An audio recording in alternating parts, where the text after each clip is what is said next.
Welcome to the world of science fiction. Don't forget to like and subscribe so you don't miss new stories. Enjoy the listening.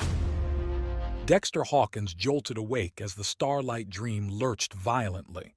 Warning klaxons blared through the luxury cruiser. He stumbled out of his cramped engineering quarters, nearly colliding with a panicked Thruxian stewardess rushing past. "What's happening?"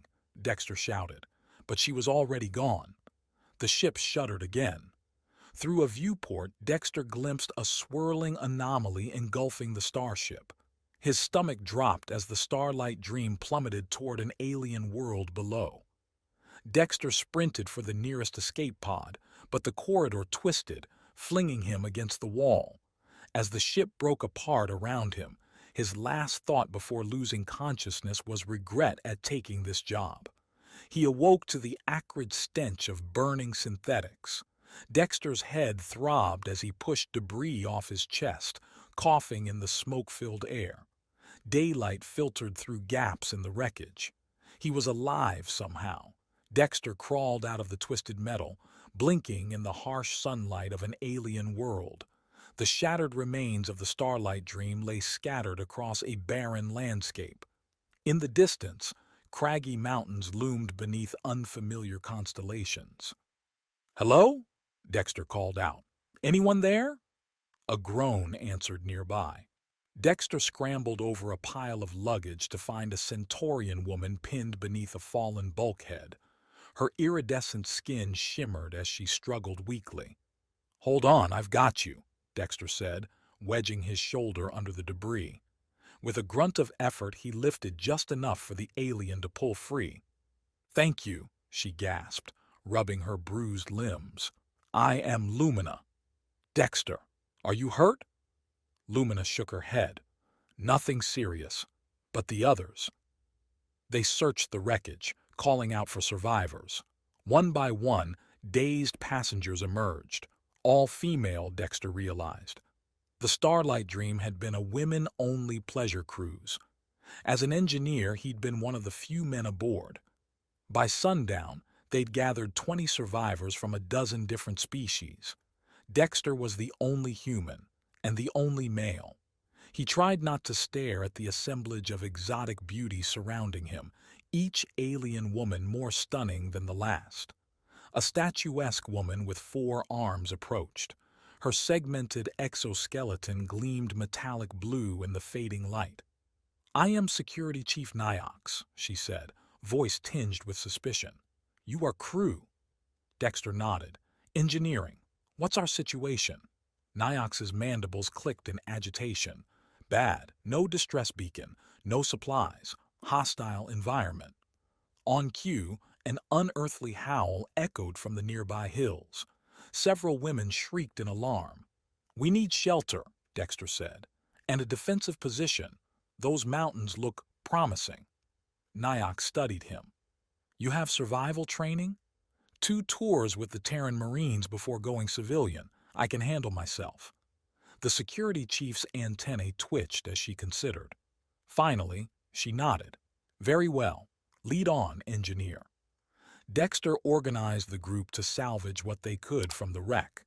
They gathered scattered luggage and pulled emergency supplies from the intact sections of the ship. An azure-skinned beauty with striking violet eyes proved especially helpful, anticipating Dexter's needs before he voiced them.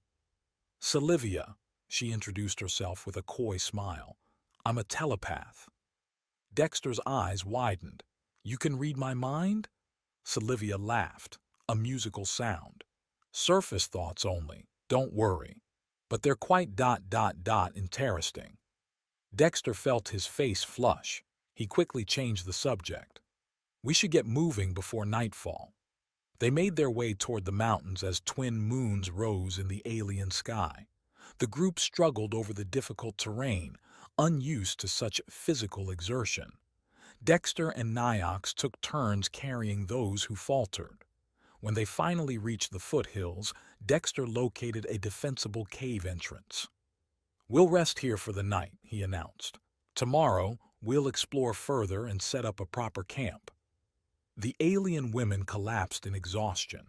Dexter tried to hide his own fatigue as he organized watches with Niox. The security chief regarded him with grudging respect. "You've proven capable," she said, "but do not think this makes you our leader." Dexter raised his hands. "Wouldn't dream of it. We're all in this together." As the others settled into sleep, Sylvia approached Dexter. "May I speak with you privately?" He followed her a short distance from the cave. In the moonlight, her azure skin seemed to glow. Dexter swallowed hard. "I sense your attraction," Sylvia said softly, "and your guilt over it. You needn't feel ashamed." "I'm just trying to keep everyone alive," Dexter said. "Anything else would be unprofessional." Sylvia stepped closer. "We may be stranded here indefinitely. Social norms no longer apply." Her hand brushed his arm. "Besides, I find your mind ... intriguing." Dexter's pulse quickened. "Sylvia, I—" A blood-curdling screech split the night. They whirled to see a monstrous shape silhouetted against the moons. Bat-like wings spread wider than a shuttle as the creature dove toward the cave. "Everyone inside!" Dexter yelled, shoving Sylvia ahead of him. They barely made it as massive talons raked the ground where they'd stood moments before. Panic erupted among the survivors as the beast slammed against the cave entrance. Dexter grabbed a length of pipe from their salvage pile. "Niox, with me!" he shouted. The security chief was already in motion, her exoskeleton expanding to cover vulnerable flesh. They met the creature's next attack head-on. Dexter swung his makeshift club while Niox grappled with razor-sharp claws. Up close, Dexter saw a nightmarish mix of reptile and insect features on the beast's elongated head. His pipe connected with a meaty thud and the monster reeled back. Niox pressed the advantage, her enhanced strength driving it further from the cave. With a final shriek of frustration, the creature took flight and vanished into the night. Breathing heavily, Dexter turned to the huddled group of aliens. "Everyone okay?" Lumina's luminescent skin pulsed with fear, but she nodded. "Thanks to you." The others murmured agreement. Dexter saw a new respect in their eyes, and something else that made him uncomfortable. "That was merely the first challenge," Niox cautioned. "We must be prepared for worse." Dexter nodded grimly. "Agreed. First thing tomorrow, we start fortifying this position and gathering resources. It's going to be a long haul." As the adrenaline faded, exhaustion hit Dexter like a hammer blow. He slumped against the cave wall, mind reeling. Stranded on an alien world, sole protector for a group of helpless and distractingly attractive alien women. It was like something out of a sleazy hollow novel. "Get it together, Hawkins," he chided himself. "Lives depend on you." A gentle touch on his arm startled him. Sylvia smiled apologetically. "Sorry, I thought you could use this." She handed him a ration bar salvaged from the ship. "Thanks," Dexter said around a mouthful of bland protein. "You should rest. Big day tomorrow." Sylvia's violet eyes locked onto his. "I feel safer near you," she said softly. Dexter's pulse quickened again. "Sylvia." She leaned in, lips parting invitingly. Dexter knew he should pull away, but after the stress and terror of the day, the promise of comfort proved too strong. Their kiss was urgent, passionate. Sylvia's cool skin felt electric against his. Dexter lost himself in the moment, all thoughts of propriety forgotten.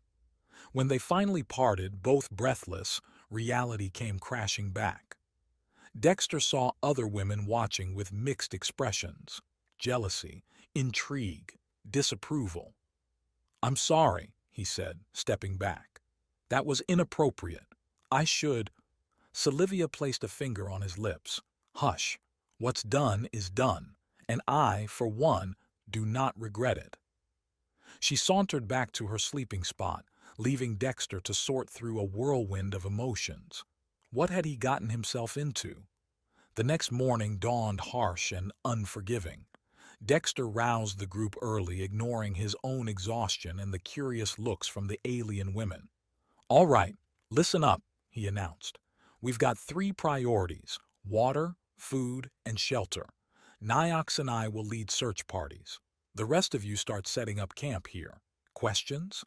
A willowy Aldebaranian with feathered hair raised a delicate hand. "What about rescue? Surely someone will come looking for us." Dexter sighed. The Starlight Dream was off any major shipping lanes. Add in whatever anomaly brought us here. We have to assume we're on our own for now. Worried murmurs rippled through the group. Dexter locked eyes with each woman in turn. "I know you're scared. Hell, I'm terrified. But we will survive this, together. Now let's get to work." As the day wore on, Dexter's respect for his alien companions grew. Despite their lack of survival skills, they tackled each task with determination. Even the haughty Arcturian Duchess pitched in without complaint.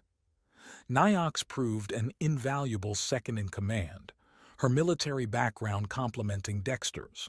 By midday, they'd fortified the cave entrance and established a clean water source from a nearby spring. Food remained a challenge. What plants were edible? What animals could they safely hunt? Trial and error seemed a risky proposition. Salvation came from an unexpected source. Lumina's bioluminescent skin, it turned out, allowed her to sense chemical compositions. She quickly identified which local flora was poisonous and which was safe. "Remarkable," Dexter said as she demonstrated her ability. "That could be a lifesaver." Lumina preened at the praise, her skin pulsing brighter. "I'm happy to help. Perhaps later you could show your appreciation more directly?" Dexter coughed awkwardly. I, let's focus on the task at hand." He turned away, only to find himself face to face with Sylvia. The telepath's expression was unreadable. "Your thoughts are quite loud today," she said. Dexter winced. "Sorry, it's been a stressful morning." Sylvia's lips quirked. "Among other things, but do not worry. Your secrets are safe with me." She glanced at Lumina. "Though perhaps not secret for long, hmm?" Before Dexter could respond, a commotion erupted from the camp. They rushed back to find two women squaring off, Niox and a crimson-skinned Betelgeusian. "I will not be ordered about by some exoskeleton-encased insectoid," the Betelgeusian snarled. Niox's antennae quivered with rage. "You will follow the chain of command or face the consequences." "Enough!" Dexter bellowed, inserting himself between them. "We don't have time for this nonsense. Niox, report." The security chief's mandibles clicked in agitation. "This one refuses to perform her assigned duties. She claims such labor is beneath her station." Dexter turned to the Betelgeusian, whose name he recalled was Zira. "Is this true?" Zira drew herself up haughtily. "I'm a renowned entertainer, not some common laborer. I will not debase myself with menial tasks." "I see," Dexter said evenly. "And what exactly do you plan to eat? Where will you sleep?" Zira faltered. "Well, I assumed." "You assumed others would provide for you," Dexter finished. "Let me be clear. Everyone pulls their weight here, no exceptions. You don't work, you don't eat. Simple as that." The Betelgeusian's crimson skin darkened further. For a moment, Dexter thought she might strike him. Then her shoulders slumped. "Very well," she said sullenly. "What would you have me do?" Crisis averted, Dexter turned his attention back to camp organization. But he couldn't shake a feeling of unease. How long before the next conflict erupted? And how many more could he diffuse before everything fell apart? As the alien sun sank toward the horizon, Dexter allowed himself a moment of quiet reflection. They'd accomplished much in one day, but the challenges ahead remained daunting. He tried not to dwell on the enormity of their situation, or the complications arising from being the only male among 20 exotic, attractive alien women. One day at a time, he told himself. Focus on survival first. The rest, well, he'd cross that bridge when he came to it. Little did Dexter know that bridge was approaching faster than he could have imagined. As weeks turned into months, the harsh alien landscape of Zeta 5 slowly became home to the stranded survivors. Dexter watched with pride as their ramshackle camp evolved into a functioning settlement. The cave system they'd initially sheltered in now boasted crude but effective furnishings, with separate living quarters carved out for privacy. Dexter wiped sweat from his brow, pausing in his work on the camp's expanding irrigation system. The dual suns of Zeta 5 beat down mercilessly, their rays seeming to intensify with each passing day. He'd long since abandoned his tattered uniform shirt, his once pale skin now deeply tanned and weathered. "You've been at it for hours," came Silivia's melodic voice. The azure-skinned telepath approached, offering a container of water. "Your thoughts are a jumble of measurements and calculations. Take a break." Dexter accepted the water gratefully. "Thanks. I think we're close to solving our crop yield problem. If we can just—" Silivia pressed a cool finger to his lips. "Hush. You don't need to impress me with your cleverness, Dexter. I can read your mind, remember." He grinned sheepishly. "Right. Sometimes I forget." "Oh? And what about when you're with Lumina or Neox? Do you forget then, too?" There was a hint of challenge in Silivia's tone. Dexter's smile faltered. "Silivia, She waved a hand dismissively. "No need to explain. I told you before I don't begrudge you seeking comfort where you can find it.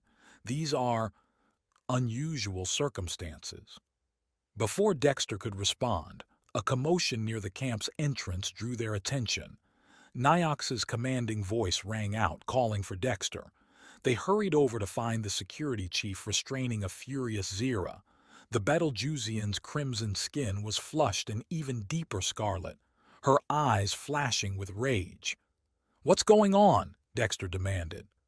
Niox's mandibles clicked in agitation. "I caught this one trying to hoard supplies. She claims she's eating for two now." Dexter's eyes widened as he took in Zira's slightly rounded midsection. "You're pregnant?" Zira wrenched herself free from Niox's grasp. "Yes, you idiot. And whose fault is that?" A hush fell over the gathered crowd. Dexter felt the weight of every alien gaze upon him. He took a deep breath, forcing his voice to remain steady. "All right, let's discuss this privately. Niox, Silivia, with me please. Zira, if you join us." As they retreated to Dexter's quarters, he could hear the whispers erupting behind them. This was going to complicate things. Inside, Zira rounded on Dexter. "Well, what do you have to say for yourself?" He held up his hands placatingly. "First, are you certain? How far along?" "About 2 months by my people's reckoning," Zira said, her anger seeming to deflate slightly. "And yes, I'm certain. Betelgeusian females are quite aware when conception occurs." Dexter nodded, mind racing. "Okay. We'll need to adjust your duties, make sure you're getting proper nutrition. Niox, can you—" "That's it?" Zira interrupted. "You knock me up and all you care about is camp logistics? What do you want from me, Zira?" Dexter snapped, his own frustration boiling over. "An apology? A marriage proposal? We're stranded on an alien world fighting for survival every day. I'm doing the best I can to keep us all alive." Silivia laid a calming hand on his arm. "Perhaps we all need to take a step back," she said soothingly. "This news affects the entire group. We should approach it rationally." Niox's antennae twitched in agreement. The telepath is right. We must consider the long-term implications. If one female is with child, others may follow. As if on cue, a timid voice spoke up from the entrance. About that." They turned to see Lumina hovering nervously in the doorway, her luminescent skin pulsing with anxiety. I I think I might be pregnant too. Dexter collapsed into a chair, head in his hands. Fantastic, he muttered. Anyone else want to drop a bombshell while we're at it? Sylvia's musical laugh cut through the tension. Oh, Dexter, did you really think you could bed half the camp without consequences? He glared at her, not helping Sylvia. On the contrary, Niox interjected, this development may be precisely what our colony needs. Dexter looked up sharply. Colony? We're not... This isn't it? The security chief pressed. We've been here nearly half a standard year. No sign of rescue. We're establishing agriculture, permanent structures. And now it seems the next generation. A heavy silence fell as her words sank in. Dexter's mind whirled with implications. She was right, of course. They'd stopped being castaways a long time ago. Okay, he said finally. Okay, you're right. But this changes things. We need to have a community meeting, lay everything out in the open. No more secrets, no more sneaking around. Agreed? The others nodded solemnly. As they filed out to gather the rest of the group, Sylvia lingered behind. This isn't your fault, you know, she said softly. We all made our choices. Dexter managed a weak smile. Thanks. I just hope the others see it that way. The meeting that followed was tense, emotional, and occasionally volatile. Dexter laid out the situation plainly, confirming Zira and Lumina's pregnancies and acknowledging his role. He braced for recriminations, but the response surprised him. Well, it's about time, exclaimed Thara, an Andromedan with shimmering, scale-like skin. Some of us were starting to worry you didn't find us attractive. A ripple of laughter spread through the group, dispelling some of the tension. Dexter felt a weight lift from his shoulders. So, you're not angry? He asked cautiously. Niox stepped forward. Angry? Dexter, you've kept us alive, led us, protected us, and now you offer the promise of a future for our people. Why would we be angry? Murmurs of agreement echoed through the cave. Dexter was speechless. Don't let it go to your head, Zira grumbled, but there was a hint of amusement in her tone. You've still got a lot of work to do, colony leader. The meeting evolved into a spirited discussion of their future. Plans were made, roles reassigned to accommodate the pregnancies. By the time they adjourned, a new sense of purpose filled the air.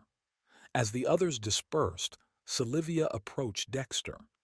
Well, that went better than expected, she said with a smirk. He chuckled. No kidding. I thought they were going to throw me to whatever passes for wolves on this planet. Sylvia's expression grew serious. They respect you, Dexter. More than that, we care for you. But don't think this means you can slack off. If anything, they'll expect even more from you now. No pressure, Dexter muttered. Speaking of which, is there something you want to tell me? You've been awfully quiet about personal matters. The telepath's violet eyes sparkled with mischief. Now, where would the fun be in revealing all my secrets? Don't worry, I'll let you know if anything changes. For now, let's focus on our more immediate concerns. Over the next few months, the camp, now officially dubbed New Hope Colony in a moment of optimism, underwent a transformation. Dexter threw himself into preparations for the coming infants, designing crude but functional cradles and child-proofing their living spaces as best he could.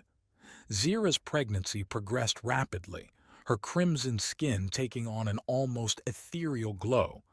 Despite her initial hostility, she grudgingly accepted Dexter's attentions, even allowing him to feel the baby's first kicks. Lumina's condition manifested in spectacular fashion, her bioluminescence fluctuating wildly with her moods. More than once, Dexter was awakened in the middle of the night by a distressed, fully illuminated Lumina craving some impossible earth delicacy. As Dexter juggled the needs of two expectant mothers and the not-so-subtle advances of several other alien women, A new challenge arose. During a routine foraging expedition, Thera stumbled upon the ruins of an ancient structure half buried in the sand. "It's incredible," she reported breathlessly. "Like nothing I've ever seen. The technology, it's beyond anything in known space." Dexter organized an exploration team immediately. What they found exceeded his wildest expectations. The ruins were vast, stretching for kilometers underground. Strange symbols adorned the walls, pulsing with a faint energy. "Can you make anything of it?" he asked Olivia, hoping her telepathic abilities might offer insight. She shook her head, frustration evident. "It's like static, white noise. Whatever civilization built this, their minds worked very differently from ours." Over the following weeks, Dexter split his time between caring for the pregnant women and delving into the mysteries of the ruins. They discovered artifacts of immense power, devices that could purify water instantly, generate fields of breathable atmosphere, even manipulate gravity itself. "With this technology, we could transform the entire planet," Niox marveled. "Create a true home for ourselves and our descendants." Dexter nodded, his mind racing with possibilities. "But we need to be careful. We don't know what happened to the beings who built all this. Why did they disappear? What if—" His words were cut off by a piercing scream echoing through the colony. Zira. They raced back to find the Betelgeusian woman doubled over in pain, her crimson skin mottled with exertion. "The baby!" she gasped. "It's coming!" Dexter felt a surge of panic. Despite all their preparations, the reality of delivering an alien child on an unknown world struck him full force. He took a deep breath, steadying himself. "Okay, let's do this," he said, surprised at the calm in his voice.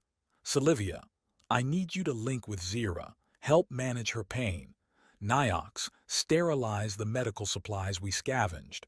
Lumina, your bioluminescence could help us see better. I need you to focus it."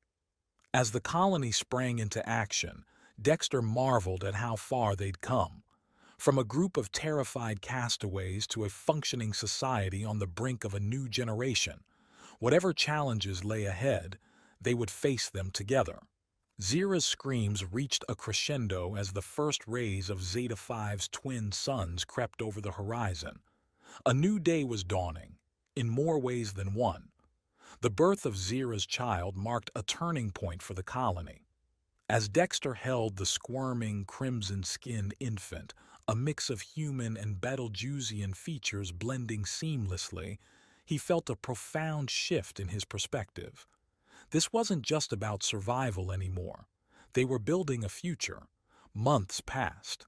Lumina gave birth to her own child, a being of shimmering light that seemed to pulse in tune with Zeta 5's twin suns.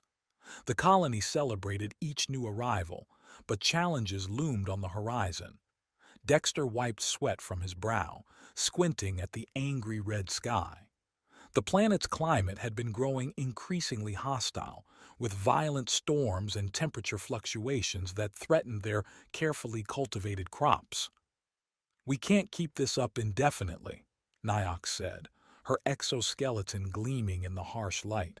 "The environmental systems we've cobbled together from the ruins are barely holding." Dexter nodded grimly. "I know. We need a more permanent solution." He hesitated, then pressed on. "Or, we need to find a way off this rock." The security chief's antenna twitched in surprise. "You want to leave? After all we've built here?"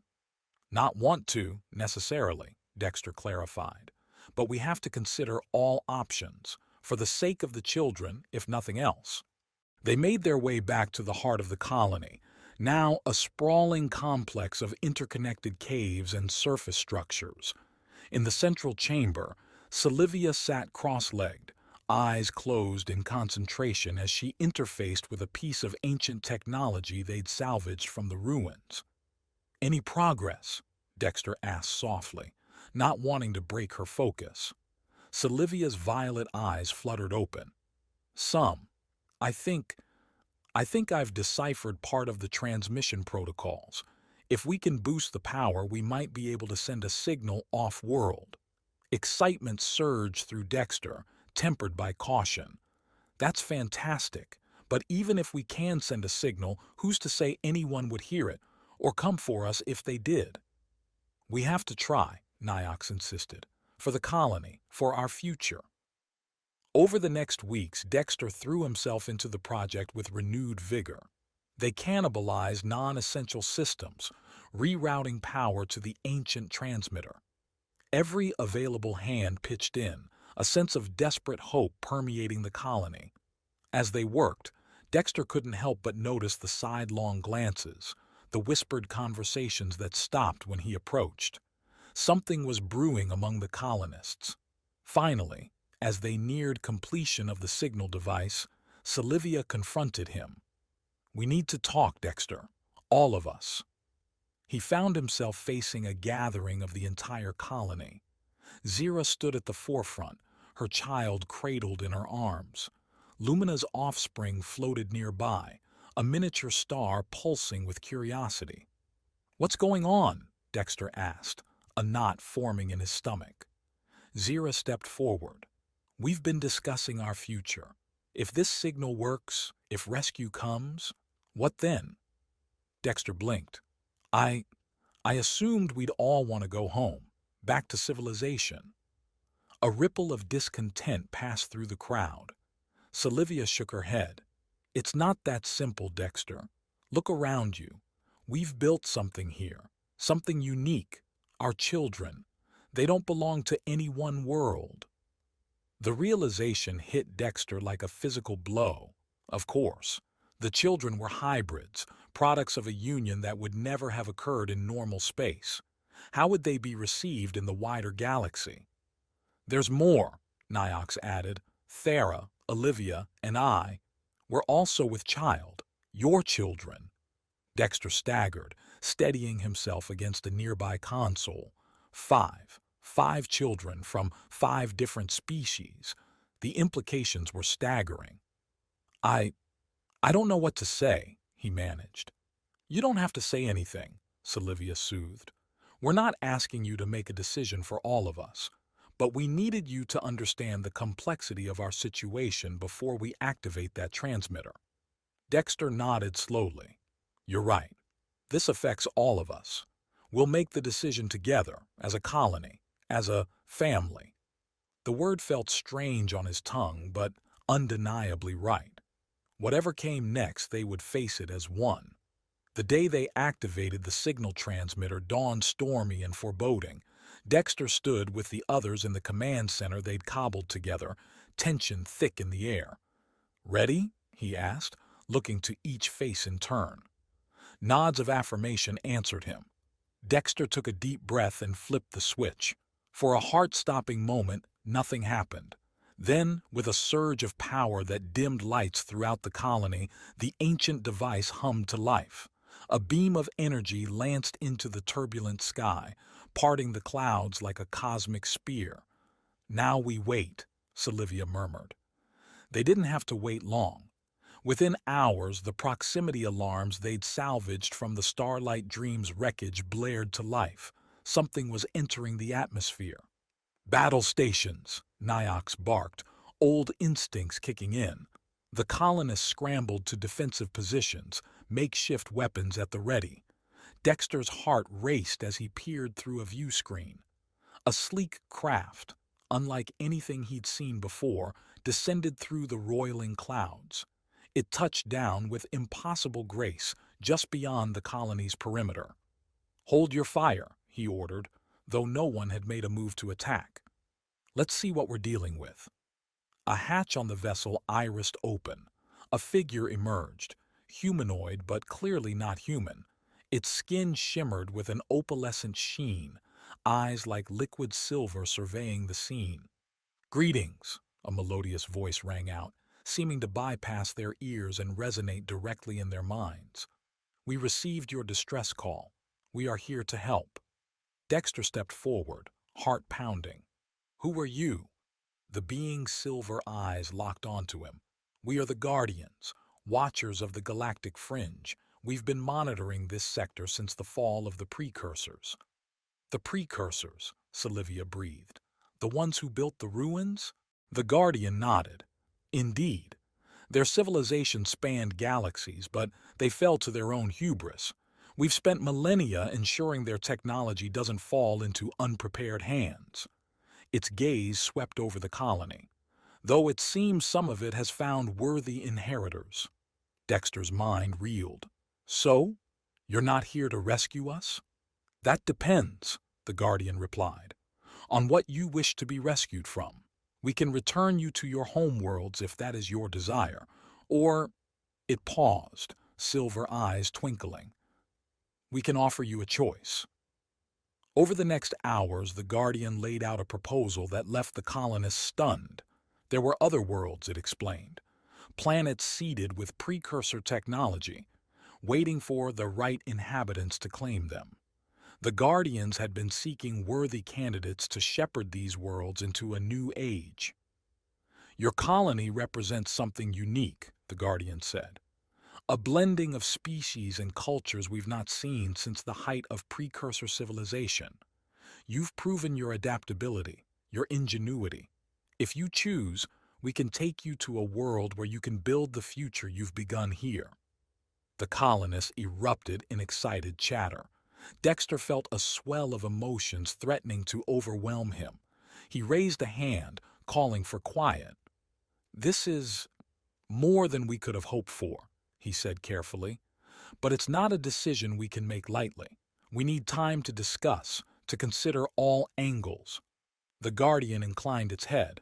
Of course, we will await your decision. As the alien being retreated to its ship, Dexter turned to face his people, for they were his people now, he realized. The ties that bound them transcended mere circumstance. Well, he said, a wry smile tugging at his lips, looks like we have some thinking to do. The debate raged through the night. Some, like Zira, argued passionately for accepting the Guardian's offer. Others, including Niox, expressed skepticism, fearing it was too good to be true. Dexter listened to every voice, weighing each perspective carefully. As dawn broke, bathing the colony in the light of Zeta 5's twin suns one last time, a consensus emerged. They would go, together, to a new world, a fresh start, with the promise of their hard-won unity intact. The Guardian's ship was far larger than it had appeared, easily accommodating the entire colony and their meager possessions. As they lifted off, leaving behind the world that had been both prison and crucible, Dexter felt a pang of nostalgia. Having second thoughts? Sylvia asked, coming to stand beside him at a viewport. Dexter shook his head. No, just reflecting on how much has changed, on how much we've all changed. Sylvia's hand found his, squeezing gently. Change isn't always a bad thing. He turned to her, really looking at her for the first time in too long, the azure beauty who had been his confidant, his partner through it all. No, he agreed softly, it isn't. Their new home exceeded even the Guardian's descriptions, a verdant world of breathtaking beauty, dotted with precursor structures waiting to be explored and repurposed. The colonists set to work with enthusiasm, their experiences on Zeta 5 serving them well as they established a thriving settlement. Years passed in what felt like the blink of an eye. Dexter stood on a hilltop overlooking the colony. No, the city they'd built. Children of a dozen species played together in the streets, their laughter carried on a warm breeze. In the distance, the spires of a precursor archive stretched toward the sky, its secrets slowly yielding to their study. "Papa!" a voice called. Dexter turned to see his eldest, Zira's daughter, sprinting up the hill. Her crimson skin glistened in the sunlight, blue eyes, his eyes sparkling with excitement. "The Council wants to see you. Something about a new deep space expedition." Dexter chuckled, ruffling her hair affectionately. All right, I'm coming." As they made their way back to the city, Dexter marveled at the path that had led him here. From a lonely engineer on a pleasure cruiser to the leader of a thriving interspecies civilization. He thought back to that fateful day when the Starlight Dream had crashed, wondered how his life might have unfolded if things had gone differently. But only for a moment. The laughter of his children, all of his children from Zira's fiery offspring to Lumina's luminous prodigy, called him back to the present, to the future they were building, together. It wasn't the life he'd imagined for himself all those years ago. It was better, far, far better.